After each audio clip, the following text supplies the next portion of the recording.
Satu, tidak boleh melipat. Dua, tidak boleh mencoret. Kenapa? Kok tidak boleh mencoret-coret?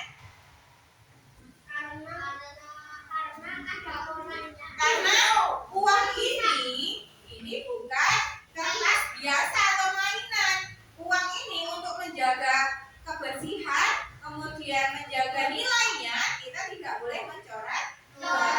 Kemudian kita tidak boleh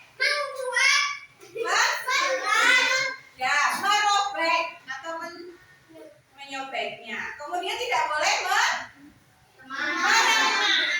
Jadi tidak boleh meremas. Kemudian yang terakhir, kita tidak boleh menyiram atau membasah.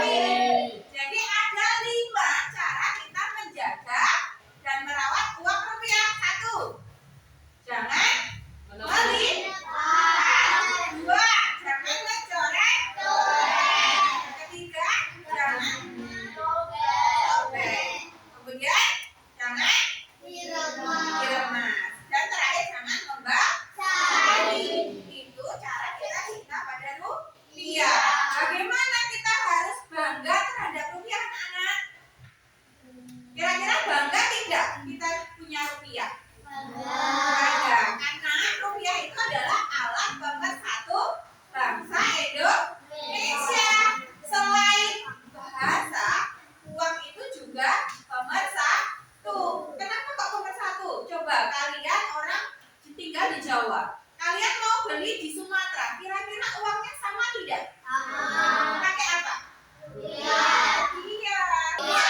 rupiah. Makanya kita harus bangga terhadap rupiah. Kemudian paham terhadap rupiah. Kalian tahu tidak ada uang yang asli dan uang yang palsu? Bagaimana kalian bisa melihat uang yang asli sama yang palsu? Pertama, kita bisa melihatnya. Dilihat, itu terlihat beda antara yang palsu dan yang asli. Kemudian yang kedua, diraba itu teksturnya juga lain. Yang ketiga, diterawan. Apabila ada garisnya di sini, ini ada garis toh di sini, ini namanya uang asli. Kemudian di uang kita bisa belajar apa? Ada gambar siapa? Pahlawan. Contohnya di sini. Ya, ada gambar siapa, Nana? Ya, Soekarno dan Muhammad. Siapa itu Soekarno? Presiden pertama. Ya, betul, Presiden pertama Republik Indonesia. Yaitu dengan bangganya kita mengapresiasi beliau sebagai pahlawan nasional. Kemudian ada di uang rupiah. Kemudian di uang rupiah juga ada gambar karya.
koin gitu, pakai uang koin. Cara